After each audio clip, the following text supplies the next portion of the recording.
டெல்லி செங்கோட்டை அருகே நிகழ்ந்த கார் குண்டுவெடிப்பு சம்பவம் தொடர்பாக மத்திய உள்துறை அமைச்சர் அமித் ஷா விளக்கமளித்தார். அந்த காட்சிகளை பார்த்தும் விவரங்களுடன் இணைகிறார் நம்முடைய செய்தியாளர் மதியழகன். தற்போது இந்த வெடித்திருக்கக்கூடிய அந்த கார்ல 3 பேர் இருந்ததாகவும் இது ஹூண்டாய் i20 கார் அப்படின்ற அந்த தகவலும் கிடைக்கப்பட்டிருக்கிறது.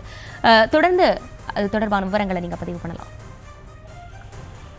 தற்பொழுது சம்பவம் தொடர்பாக மத்திய உள்துறை அமைச்சர் அமித்ஷா இணைய செய்தி நிறுவனத்திற்கு பேட்டி ஒன்றை அளித்திருக்கிறார். அந்த பேட்டியில் இந்த வெடிச்சத்தம் ஏற்பட்டது என்பது ஹுண்டாய் i20 கார் என்று குறிப்பிட்டிருக்கிறார். சம்பவம் நடந்த 10 நிமிடங்களில் டெல்லி போலீசார் சம்பவ இடத்தை விரைந்ததாகவும் அவர் குறிப்பிட்டிருக்கிறார். தற்பொழுது தடயவியல் துறையினர் அந்த பகுதியில் சோதனையில் ஈடுபட்டு தடயங்களை சேகரித்து வருவதாகவும் அமித்ஷா குறிப்பிட்டிருக்கிறார். மேலும் சம்பவம் தொடர்பாக சிசிடிவி காட்சிகள் உள்ளிட்டவற்றை அடிப்படையாக கொண்டு விசாரணையானது நடைபெற்று வருவதாகவும் குறிப்பிட்டிருக்கிறார். மேலும் இந்த சம்பவம் தொடர்பாக அனைத்து கோணங்களிலும் விசாரணையானது நடைபெற்று வருவதாகவும் உள்துறை அமைச்சர் அமித்ஷா குறிப்பிட்டிருக்கிறார். மேலும் மருத்துவமனையில் சிகிச்சை பெற்று வருபவர்களுக்கு உரிய சிகிச்சைகள் அளிக்கப்பட்டு வருவதாகவும் உள்துறை அமைச்சர் அமித்ஷா குறிப்பிட்டிருக்கிறார்.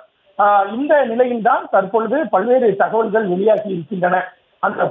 அந்த காரில் 3 பேர் பயணித்திருக்கிறார்கள். மேலும் அந்த வெடிச்சம்பவம் நிகழ்ந்த இடத்தில் பள்ளம் எதுவும் ஏற்படவில்லை என்ற ஒரு முக்கியமான தகவல் கிடைத்திருக்கிறது. ஏனென்றால் ஒரு மிகப்பெரிய அளவில் ஒரு வெடிகுண்டு விபத்து நிகழும் பொழுது அந்த இடத்தில் பள்ளம் ஏற்படும். அது மட்டும் இல்லாமல் இந்த உயிரிழந்த மருத்துவமனைகளுக்கு கொண்டு வரப்பட்டவர்களினுடைய உடல்களில் எந்த விதமான வயர்களோ அல்லது ஆணிகளோ இல்லை என்ற ஒரு தகவலும் தற்பொழுது வெளியாகி இருக்கிறது.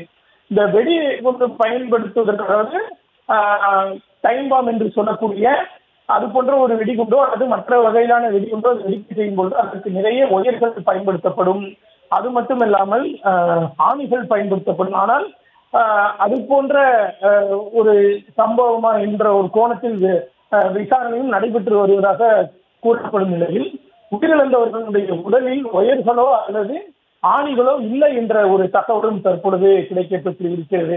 அதாவது மெட்ரோ ரயில் நிலையத்திற்கு வெளியே இந்த சம்பவம் நிகழ்ந்திருந்தாலும் கூட மெட்ரோ ரயில், அதாவது சாந்தினி சவுக் மெட்ரோ ரயில் நிலையத்தினுடைய 1வது நுழைவு வாயிலில் இருக்கக்கூடிய கண்ணாடிகளில் இந்த வெடி சம்பவத்தினுடைய அந்த தாக்கம் கண்ணாடிகளில் ஏற்பட்டிருப்பதை நம்மால் பார்க்க முடிகிறது. கண்ணாடிகள் சிறிய அளவில் சேதமடைந்திருக்கு. அதாவது அதனுடைய இந்த தாக்கம் ஒரு குறிப்பிட்ட தூரத்தில் அந்த வெடி விபத்து வெடிச்சத்தம் நிகழ்ந்து அதன் அருகில் இருக்கக்கூடிய கண்ணாடியில் ஒரு விரிசல்களை போன்று ஏற்பட்டிருக்கக்கூடிய அளவிற்கு இதனுடைய பாதிப்பு இருக்கிறது. ஏற்கனவே நாம் பார்த்தோம், ஆங்கில ஹிந்து நாளிதழினுடைய செய்தியாளர் ஒருவர் இந்த சம்பவம் நடந்த இடத்திலிருந்து 2.5 கிலோமீட்டர் தொலைவிற்கு வரை கேட்டதாக அவர் குறிப்பிட்டிருந்தார்.